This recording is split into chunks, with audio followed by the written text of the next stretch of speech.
finalmente. No se ve eso en la película, se menciona muy, digamos, sutilmente, pero sí se refiere que va a haber, pues, algún tipo de decoración, etcétera, ¿no? Y algo que se refirió ya antes, que no se ha mencionado nuevamente, pero me parece interesante porque hay bastante referencia e interesante, al menos para investigar respecto a que cómo estaba construido el templo. Y que el templo tenía oculta una cámara secreta que era, digamos, si quiere, abierta, usando las columnas que estaban a la entrada del gran templo y usando los capiteles y todo un sistema de palanca inversa. Algo ya lo refirió Luis Tejada las semanas anteriores, que creo que le entendió el mensaje, ha visto también un documental al respecto, y ahí refieren de que cómo digamos, se previó ocultar en caso de que sea tomada la ciudad, donde ocultar pues, el Arca de la Alianza, ¿no? Pero eso estaría más dirigido hacia lo que son los planos del templo del rey Salomón. Lo demás es la vida de lo que estamos viendo en la película, que es interesante también, pero que yo un poco, si me ponen un objetivo y me dicen que tienen que verse los planos, pues buscaremos algo que refiera a ello, ¿no? Pero para no distraernos del tema focal que ha sido sugerido. Por lo demás, es interesante. Yo he visto la serie, no completa en detalles, es decir, que son 30 capítulos, los he visto casi todos, así de una forma salteada, interesante, y muestran anteriormente la flaqueza del espíritu humano, ¿no? Es decir, lo que llega el hombre cuando, aún siendo noble y digamos, bastante puro en su esencia, cómo termina corrompiéndose por el poder, se envanece y termina pues en ese tipo de flaqueza, ¿no? Yo no lo echaría la culpa a las mujeres o a los hombres, sino a la esencia humana, porque las flaquezas son de las personas. Las personas que cambiamos o cambian es porque en su esencia tienen esa debilidad, no por otros. Porque supuestamente que quien tenga la entereza y la solvencia para mantenerse en la posesión probablemente lo hará.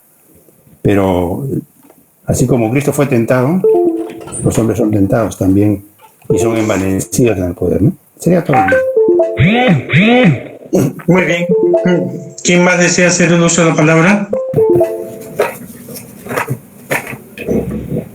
Es que alguien pidió el uso de la palabra, no tiene su nombre puesto, así que prenda su micrófono nada más y empezamos. Ya. Escuchamos. Sí, adelante. Bueno, respetable hermano. Sí, Juanito. De lo que he visto la película, he visto que el rey David, después de muchas dificultades, por su constancia, por su perseverancia y por su fe, él inicialmente llega a ser rey de Judá, y lo nombran rey de Judá. Ya y en ese interín, el profeta Natán agarra y le dice, lo visita, te voy a narrar una leyenda, le dice.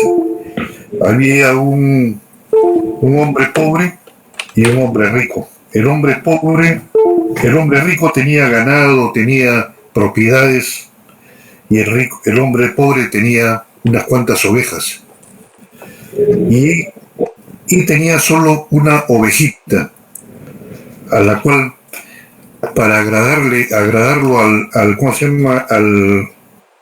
Al hombre que tenía mucho dinero y mucho poder, le agarra y le dice, ¿sabes qué? Voy a matar mi ovejita para darte ¿cómo se llama? ¿Cómo se llama?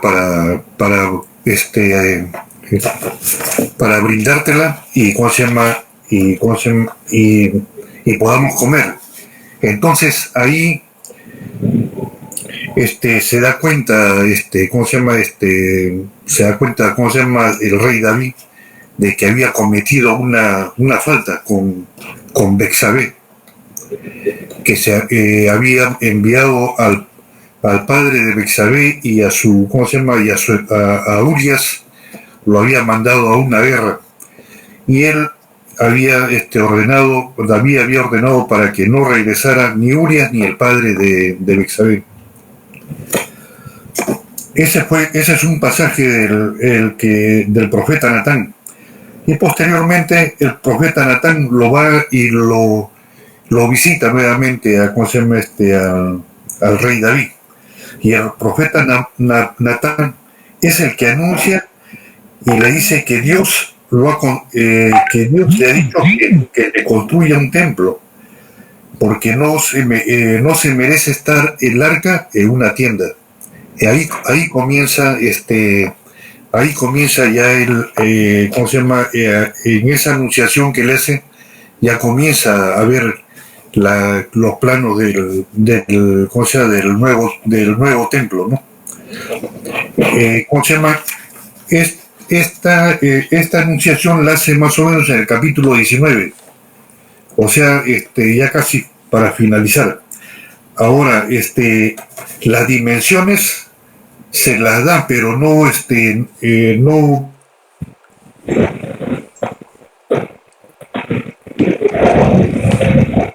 Juanito, no te escuchamos. Juan López.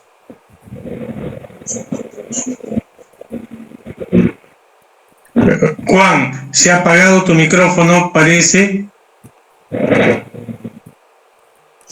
Bueno, hay otro compañero, creo que quería hacer uso de la palabra cuando iba a hablar Juan López. Sí, adelante, escuchamos, sí.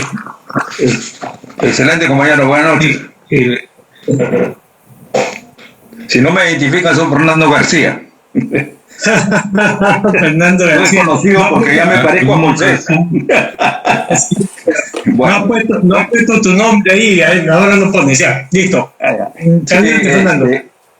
Que un pequeño comentario de toda la película. No he visto totalmente, pero yo he resumido en tres partes. La unción de David, realmente él nunca lo pensó, ni su familia, pero es el que lo eligió, fue Dios. Por intermedio de Samuel es que busca la unción, a pesar de tener otros hermanos, lo buscan a él. Un chico dedicado al pastoreo de las ovejas, ¿no?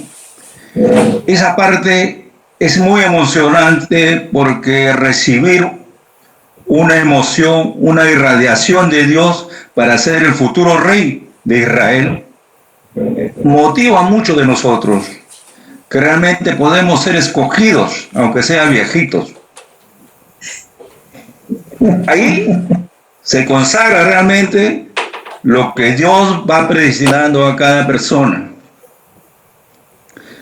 Y el segundo es el apogeo de David, con sus triunfos, por su porte atlético, de soldado, ¿no? Que te medía 2,90 metros de altura, lo que ellos llaman codos y ciclos, medían en esa época ellos, ¿no? Le permitió avanzar y tratar de unificar de conquistar a muchas tribus y tener un poderío en Israel.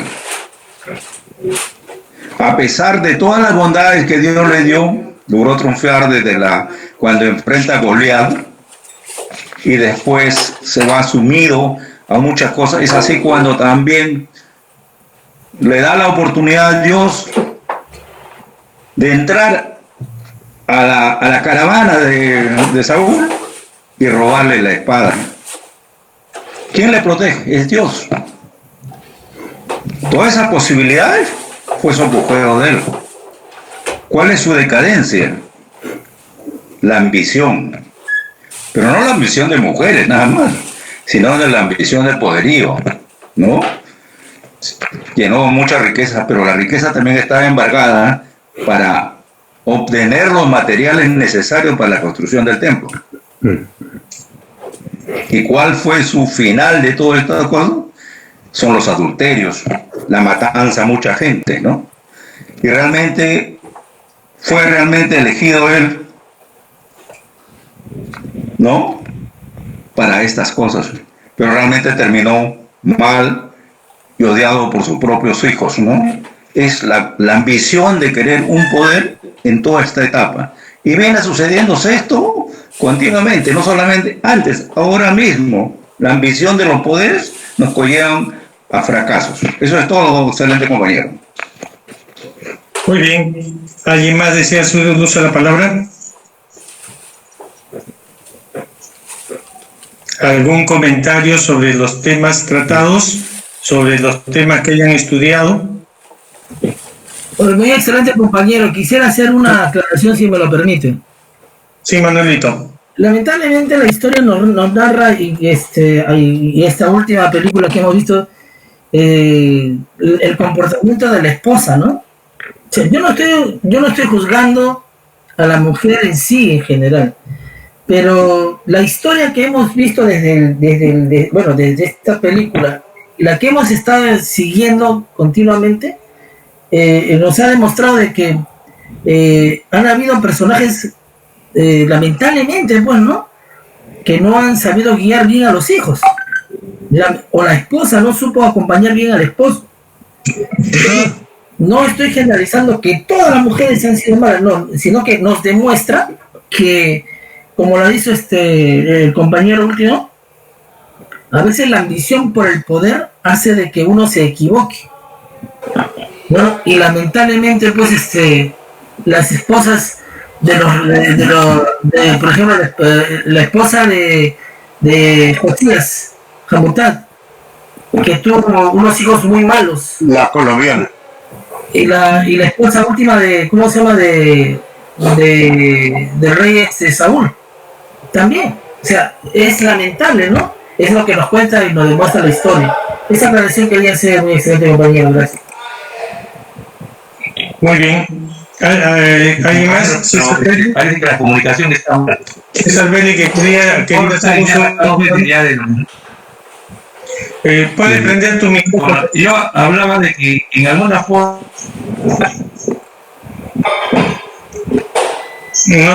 no te escuchamos.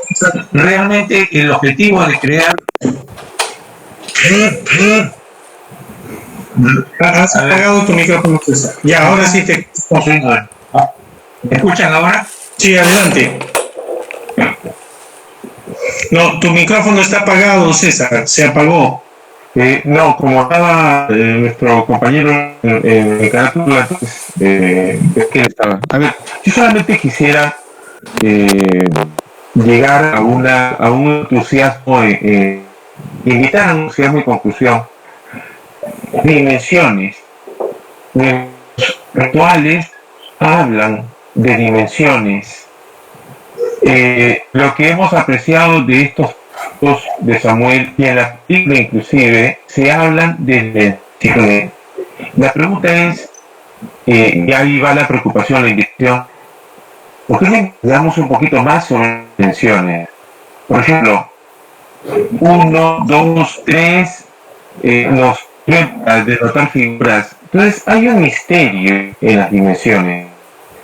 No pensemos que bien es un giro con absoluta fe un Dios. Dios, ¿cómo debemos definirlo? Porque es algo que nosotros hemos interpretado bien, la verdad.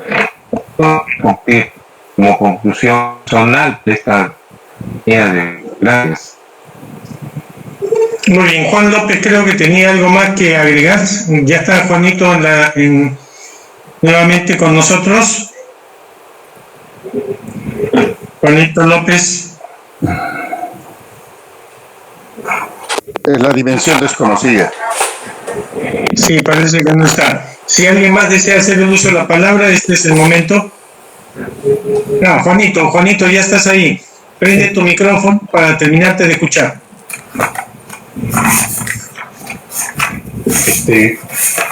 Un pequeño comentario con respecto al profeta. Yo comenté ¿cómo se llama? Que David, por su constancia, perseverancia y por su fe, él llega a ser ¿cómo se llama?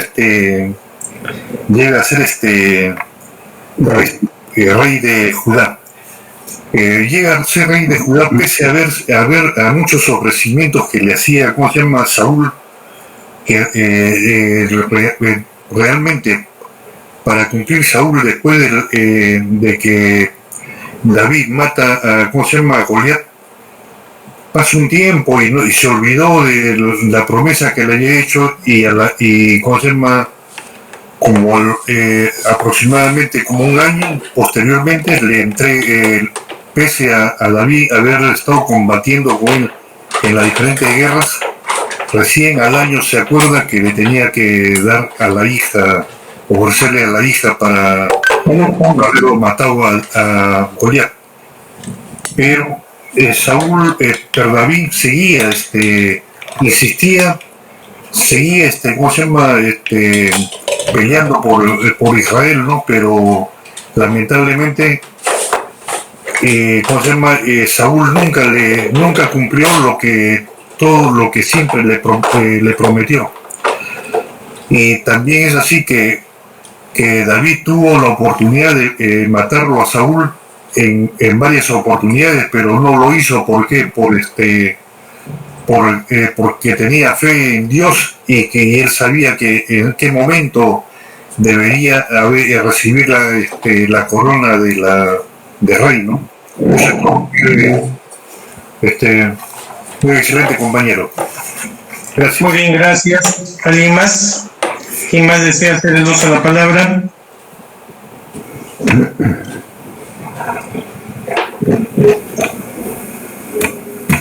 ¿Alguien más? Agregaremos algo.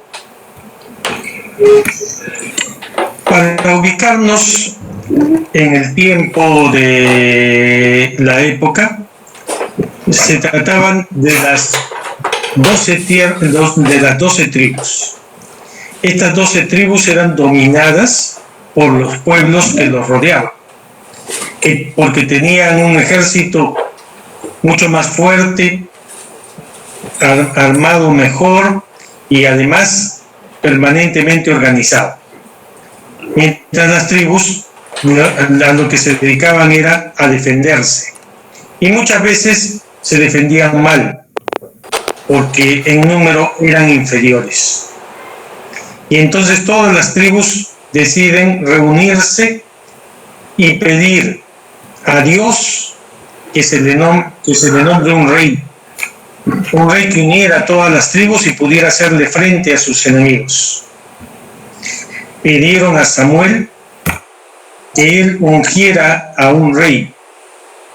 Samuel se negó y dijo que ungir un rey era generar un problema mayor, un problema de despotismo por parte de ese rey que temporalmente podía unir a las tribus, pero que después las avasallaría, las sojuzgaría. Sin embargo, a la insistencia de las tribus, tuvo que investir a un rey y eligió a Saúl. Y eligió a Saúl no porque él fuera quien lo elegía, sino porque él era la voz terrenal por medio de la cual el Dios único y verdadero hablaba. Ubiquémonos entonces. Se unge y existe el primer rey, el rey de las 12 tribus, Saúl. El profeta fue Samuel. Y le costó trabajo a Saúl encontrar su camino, unir guerreramente a las 12 tribus. Pero bajo la protección de Dios logró vencer en las batallas y después las demás tribus aportaron sus contingentes para que se formara un ejército. Y con eso empezaron a vencer a las tribus vecinas. El problema que había vaticinado Samuel surgió: el envanecimiento del rey. el apoyo a la idolatría, su alejamiento de Dios y su falta de respeto para cumplir sus órdenes. Samuel, hablando en nombre de Dios, le dijo que debía destruir a una tribu, a un pueblo y matar a todos, incluyendo al rey. Samuel venció en la batalla y se llevó al rey preso y a otros más con el propósito de cobrar recompensa, de enriquecerse. Cuando llega Samuel y se entera, le pide cuentas a Saúl. ¿Por qué no había destruido completamente a ese pueblo? Y entonces Samuel le recordó que él era el rey. Samuel le dijo que era en tanto Dios se lo permitiera. Arrepentido, Samuel pidió perdón. Y Samuel, en ese acto, delante de él, mató a ese rey que se lo había llevado para pedir rescate. Y en esa oportunidad le anunció Samuel que Dios ya no miraba a través de los ojos de Saúl, que iba a elegir, a ungir a un nuevo rey. Salió entonces a cumplir con su función y llegó a la familia destinada. En esa familia encontró al padre, a la madre, a los hijos y los fue llamando uno por uno para que se presenten ante él. Los hijos mayores eran guerreros, miembros del ejército de Saúl, y creían que podían ser los nuevos reyes de su pueblo. Pero Samuel no los reconoció como tales. Y fue pasando uno tras uno hasta que finalmente acabó con todos y no había encontrado el sucesor. Le preguntó entonces a Isaías: ¿son todos estos tus hijos? Aún falta uno. Se encuentra cuidando a los rebaños. Tráelo de inmediato. Lo trajeron. En ese momento lo reconoció y dijo: este es el nuevo rey de nuestro pueblo. Y tras una breve ceremonia lo ungió y se retiró. David ya había demostrado su fortaleza y su fuerza. Saúl, abandonado por Dios, sufría ataques de locura, de demencia, de inquietud. Pero David, además de ser un pastor, sabía componer canciones y tocar el laúd. Y entonces recomendaron a David para que él sea quien concurra ante Saúl y le cantara canciones, y que esas canciones lo pacificarían, como efectivamente sucedió. Luego de eso, incorporado como la persona que cuida las armas del rey, incorporado entonces al ejército, acudió a la defensa cuando los filisteos, con un gran ejército, los iban a invadir. Teniendo a su arma el más grande, el más fuerte, el más poderoso de los filisteos y, según ellos decían, de los guerreros del mundo, Goliat. Lanzó el desafío para que alguien se enfrente a Goliat. El reto era: si Goliat gana, los filisteos someten a los hebreos. Y si el representante de los hebreos vence a Goliat, ellos iban a ser los esclavos de los hebreos. Nadie se presentó. Solo uno se indignó. Solo uno se ofreció con la seguridad de que Dios lo iba a proteger. Ese fue David. El resultado lo conocen. Venció. Y a partir de entonces fue el salvador del pueblo hebreo. Cuento todo esto para atar los cabos del designio de Dios, la forma de ejecutarlo y la conversión de un humilde pastor en un rey. Lo llevó a la corte con Saúl y allí aprendió cómo se organizaba la corte.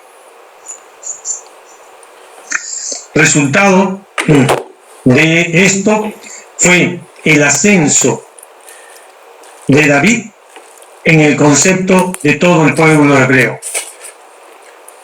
Bien, la perdición de Saúl lo ha señalado nuestro compañero Fernando García.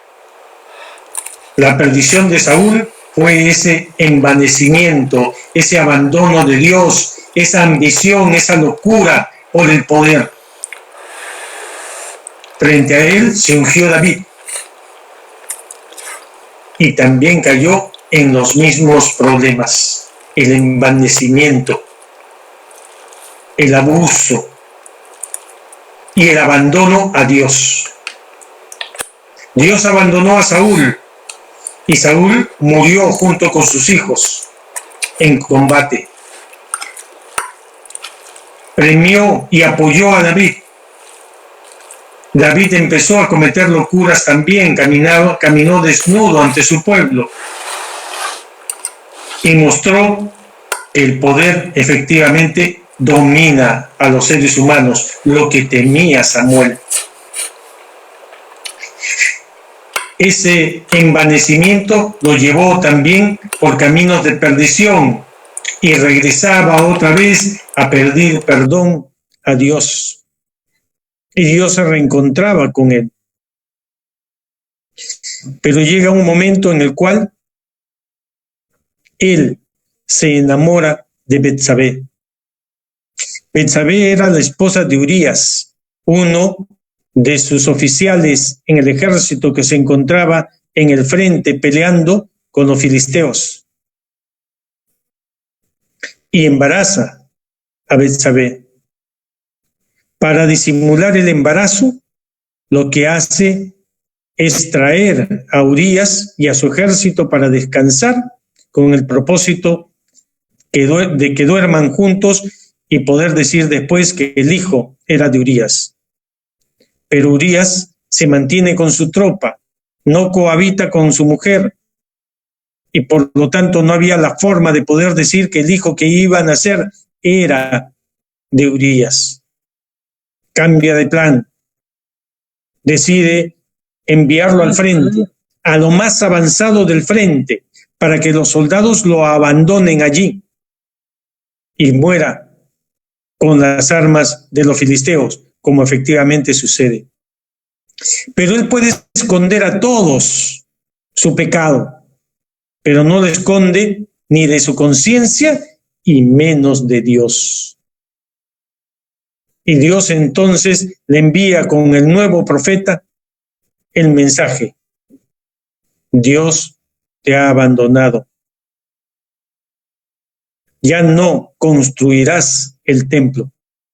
Antes le había pedido que sí, construya toda una ciudad y dentro de la ciudad el templo, para que el arca de la alianza esté cuidada ahí. Ahora le dice: tú no eres digno de construir ese templo, no lo vas a hacer. Se casa con Betsabé, después tiene como hijo a Salomón. De la historia de Salomón la conocemos, ya la hemos tratado y la volveremos a tratar seguramente en otra oportunidad. Muerto Salomón,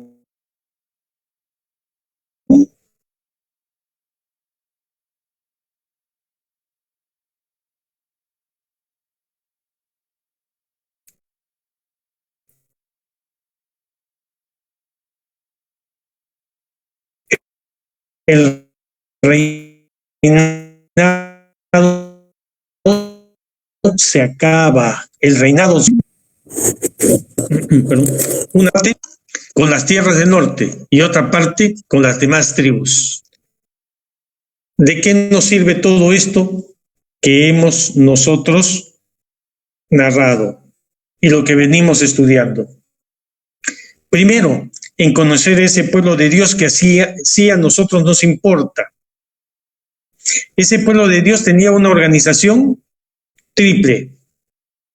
Estaba basado en el rey, que era quien gobernaba terrenalmente, en el profeta, que era quien tenía la palabra de Dios, y finalmente en los sacerdotes.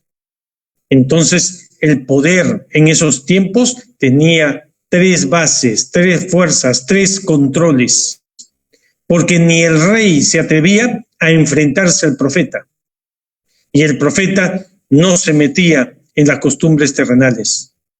Y aun cuando él traía la voz de Dios, dejaba que la organización de la religión se haga a través de los sacerdotes, del sumo sacerdote.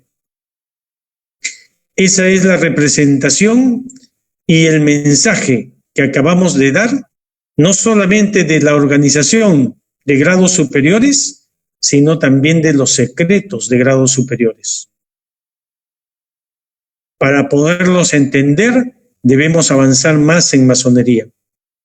Para poderlos entender, debemos pensar que esos envilecimientos del ser humano deben ser abandonados para que sea la virtud de los valores, el amor y el temor a Dios los que nos guíen a todos nosotros por los actos de bondad, de amor a la humanidad, de construcción.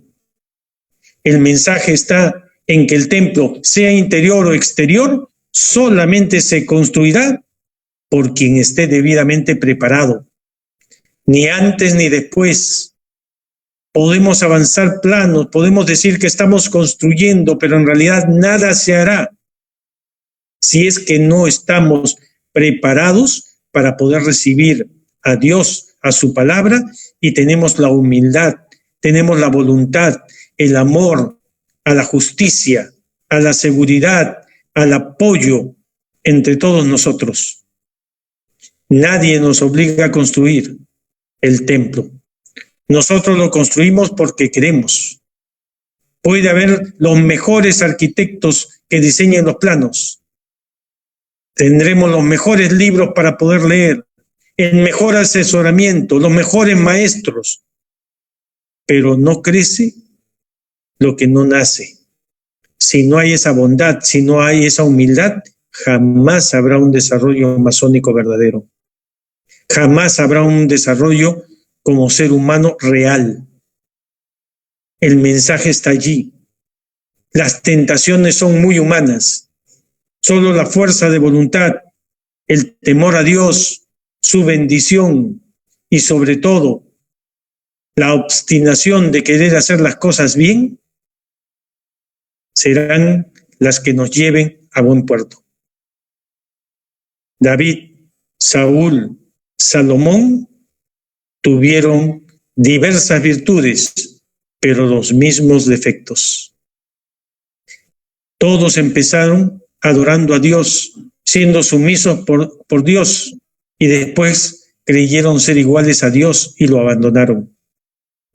Ese fue su error.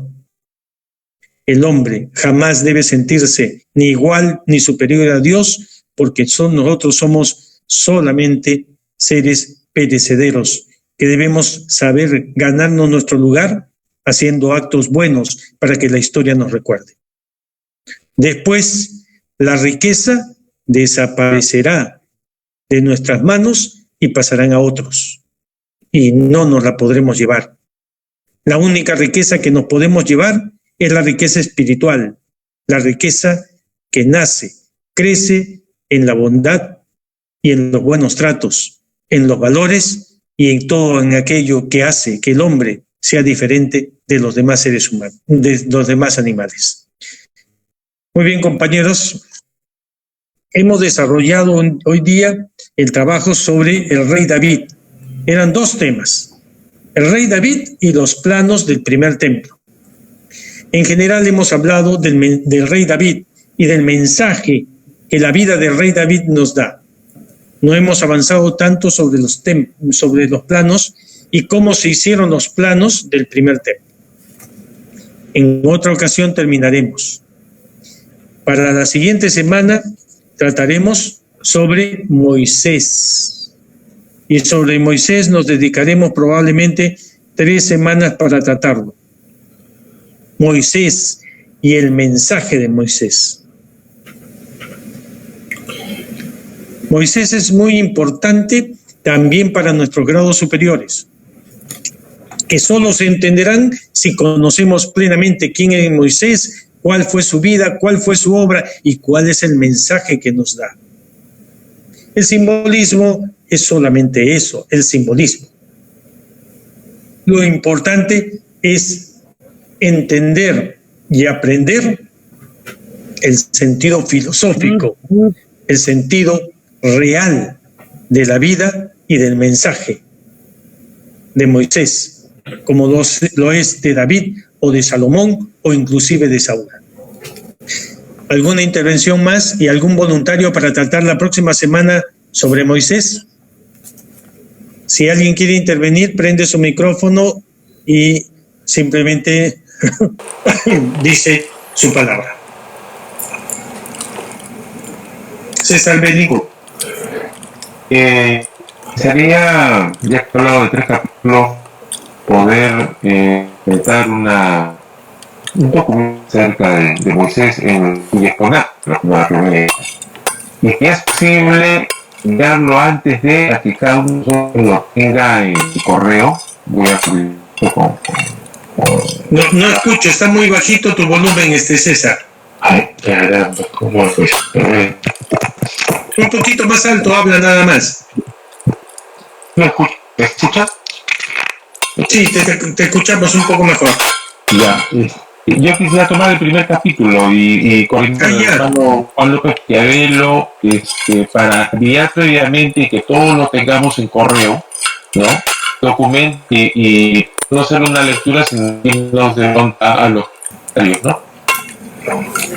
Correcto. Entonces eso coordinar con Juan López. Ya, me envías el título, César, por favor, para hacer la publicación. Ya, correcto. Sí. Muy bien, ¿alguien más que se ofrece? Si no, para la subsiguiente semana, si tenemos a varios interpretando lo mismo, mejor, porque hay bastante tema histórico que tratar, pero lo más importante, el mensaje filosófico de la actuación de Moisés. Muy excelente, compañero. Para este miércoles, no, sino el siguiente miércoles, puedo hacer las 7 plagas. Perfecto. Ya, las 7 plagas las puedo hacer yo, no hay problema. ¿Van a tratar el coronavirus también ahí? El 27. Mira, así como están las cosas, parece que en diciembre recién podremos hacer algo.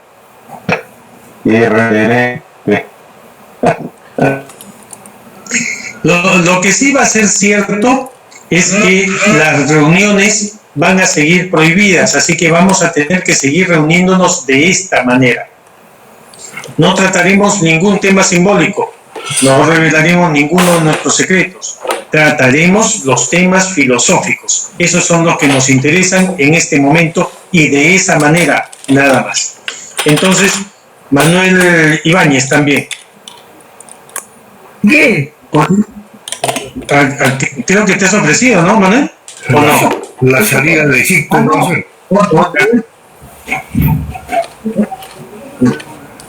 Me parece que no, está dudando, ya. Pasamos a otro. ¿Quién se ofrece? Víctor Moscoso. Víctor, ¿qué te parece? Que hable sobre Moisés. Ya, voy a pedirle, decir, voy a molestar para pedirles ayuda, ¿ya? Ya, está bien, me arriesgo, ya. Muy bien, Víctor Moscoso. No me Ya. llames, Víctor, por favor. ¿Cómo? Falta un tercero, Pedro Tejada. Ahí está. ¿Qué te parece, Pedro? Muy excelente compañero. ¿Puedo Sí. sugerir algo? Ahí Sí, tenemos claro. hay invitados que han estado desde la semana pasada, que son de Puerto Olivos. De repente alguno de ellos. Así que bienvenidos todos, porque no estamos tratando ningún secreto, sino estamos haciendo interpretaciones filosóficas. Libremente, si alguien quiere colaborar con nosotros, bienvenido. Que se ofrezca nada más. Ahí está Luisito Alcócer. Te felicito, hermano, por tu apoyo incondicional.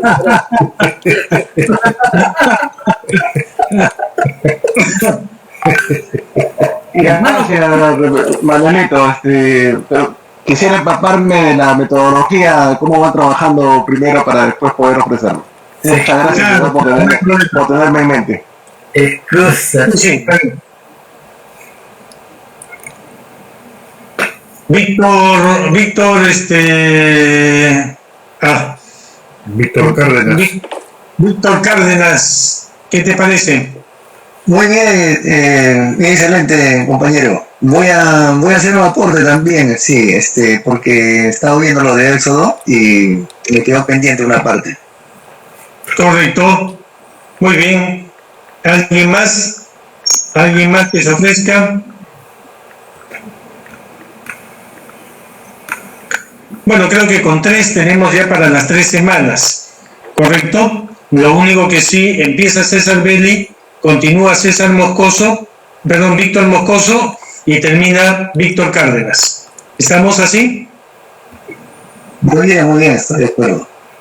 Muy bien. Correcto. De acuerdo. Ricardo Núñez Patiño, ¿de repente tiene algo tienes algo que decir? No, respetable. Ya más adelante voy a coger algo, de repente voy a aportar en estas lecturas que voy a hacer, porque estoy ahorita un poco atareado. Sí, entiendo por el trabajo propio que existe en este momento. Entiendo eso perfectamente.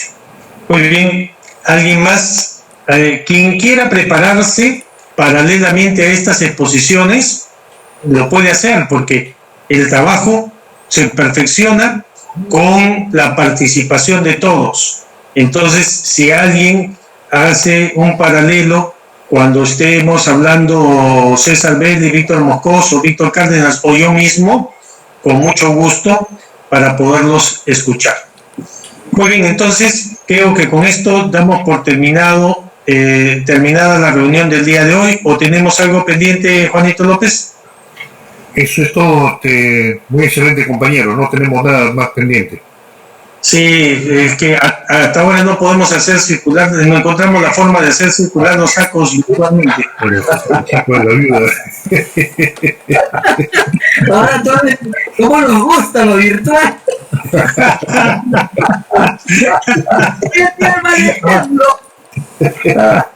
Ahora ya sé por qué les gusta lo virtual. Muy bien, entonces muchas gracias por la atención a todos. Nos vemos el miércoles de la próxima semana a las 7 de la noche. Gracias, buenas noches. Buenas noches, respetable. Buenas noches. Buenas noches. Buenas noches, hermano.